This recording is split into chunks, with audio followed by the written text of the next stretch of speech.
There is a diminutive crossing guard who has just been arrested for giving drugs to middle school students. Our cameras were there last night as police led 26-year-old Kiara Lee to a waiting van, her feet shackled. She faces a list of charges, including possession of drugs and corruption of minors.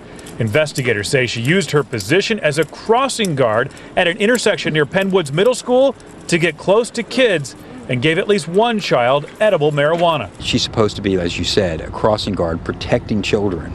Instead, she's using that position to get to know children and then sharing harmful products. The Delaware County District Attorney says they are looking to see if more kids got drugs from Lee. Okay, the only reason this story is going around is because this woman has a somewhat striking appearance and she's rather diminutive. And so that I think that's why it's making the rounds. But it's good that the story is notable because it gets to a serious, not just a sideshow political issue, but a serious political issue, which is, how do we send our kids to these schools anymore? When you got the adults at the schools giving marijuana to the students, marijuana is the least of it. I'm much less concerned about the school workers who are giving pot to kids. I'm much more concerned about the school employees who are giving to kids, but that's happening. That's protected by law in some places. So you see how bad the schools have gotten, how dangerous, how ideologically absurd, how rotten these schools have gotten. And that gives me a little bit of comfort as I consider, how am I going to raise my kids? Well, we're probably going to homeschool, actually. And I know a lot of people are thinking that, especially after COVID, when homeschooling skyrocketed. But there's still this nagging feeling, which is, I went to public school. My wife went to public school. We met in public school. And I don't know, the homeschool kids were kind of weird when I was young. And I don't know, am I missing something? Am I really capable of educating my own child? Am I capable of socializing my own child? I don't know. Are they missing out on something? Should we really homeschool? My question when I see stories like this, and even more so the stories of guidance counselors, 12-year-olds, is what's the alternative? You think there's a risk and a danger to homeschooling your kid? Yeah, sure. There's a risk and a danger to anything in life. Compared to what? What's the risk and danger look like today, not 20 years ago, today, 2024, to sending your kid to a public school or even a private school? In Los Angeles, the $60,000 a year private schools are even worse than the public schools. Everyone at those schools is lesbian identifying or whatever, very in any case. So what's the alternative? You might say, well, what about the Catholic schools, the parochial schools? Even those half the time are lib. What is yes, there's risk, there's danger, all these things. What's the alternative to education today? Seems to me, homeschooling, probably, depending on your circumstances, probably the safest choice. Right now, go to expressvpn.com/Michael, letter Y, letter T. What if there were something out there that kept a log of every single thing you did every minute of the day? That would be pretty creepy, right? Well, that's exactly what happens every time you go online. Your internet provider is allowed to store logs of every website you've ever visited and can legally sell these data to anyone. That is why I love ExpressVPN. ExpressVPN reroutes your internet connection through their secure servers so your internet provider can't see or log what you do online. Many of you might be wondering, well, if I'm routing all my data through a VPN, doesn't that just mean the VPN can see what I'm doing and log all my data instead? You're right to think that. Many VPNs claim to have a no logs policy, but they have been caught logging customer activity. ExpressVPN is the only VPN I trust because they use trusted server technology. This makes it impossible for their VPN servers to store any data, including logs of any ExpressVPN customer. You don't have to take my word for it or ExpressVPN's word for it. ExpressVPN is so confident in their no logs claim, they even had one of the biggest assurance firms, PwC, audit their technology. Stop letting people keep logs of what you do online. ExpressVPN.com/Michael, letter Y, letter T. EXPRESSVPN.com/Michael, letter Y, letter T. ExpressVPN.com/Michael, YT to learn more. Nigel Farage, conservative politician in the UK, the guy pretty much responsible for the Brexit.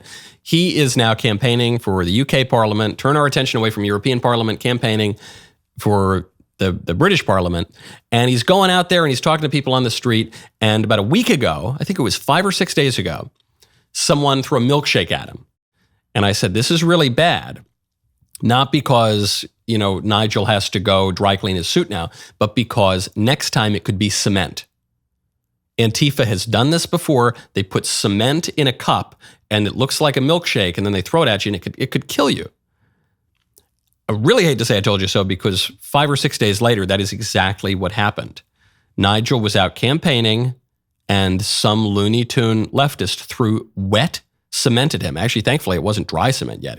Wet cement can cause a lot of problems too, but it didn't give him a concussion or anything like that. It is June, folks. It is June, and we are already seeing these kinds of attacks on right-wingers, not just in America, but around the world.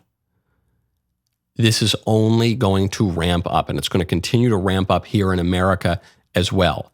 I can't help but notice that the politicians who actually get attacked are pretty much always conservatives. Rand Paul's crazy neighbor goes in and punctures his lung. Steve Scalise almost gets murdered at the congressional baseball game by a Bernie bro.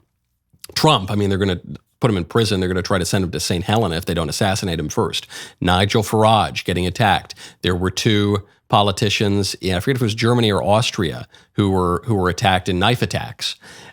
On and on and on. This is only going to get worse. The liberal establishment views the conservative politicians today as a real threat. I did an interview with The Economist. The Economist called me the other day to ask about why my book, Speechless, Controlling Words, Controlling Minds, was snubbed from the New York Times bestseller list. Thank you. And this is kind of funny that they would call 3 years after the book came out. And they said, Michael, conservatives always claim that the New York Times bestseller list is unfair and they target conservatives and they don't give them the accolades of even when they sell the most books. And we always thought that was kind of bogus or whatever. But it turns out actually our research shows that you're right. It's true. The Times really does seem to go after conservatives. So I took the interview and they said, well, Michael, why is it that the Times will sometimes include a conservative book on the list, but not all the time? And I said, look, it's just pure conjecture. I don't know. They keep their list criteria under lock and key, and probably a lot of it's just capricious. But if I had to guess, it's because there is a certain type of conservative who is acceptable to the New York Times. There's a certain type of conservative book, at least, that is acceptable to the New York Times. And so in the case of my book Speechless, was about how we need to suppress the speech of liberals. Not the legitimate speech of liberals, but the kind of speech that liberals regularly engage in, specifically the obscenity, the crazy pride parades, all this wackiness. Said we need to actively go in there and enforce standards and norms. That's not the kind of acceptable conservative. You think about it in America. Mitt Romney is an acceptable kind of conservative. George H.W. Bush is an acceptable kind of conservative. They'll go in and they wear their Brooks Brothers suits and maybe they cut taxes, but they don't really mess up the liberal order too much.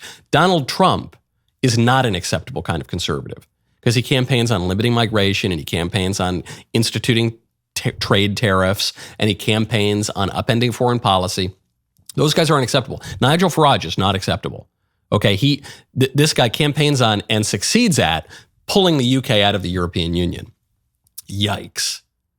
That kind of conservative, the establishment will have no quarter for it. They will do whatever they can to get rid of them. That was a really good clip. Now hold up, ring the bell, subscribe to the Michael Knowles YouTube channel. We'll see you next time.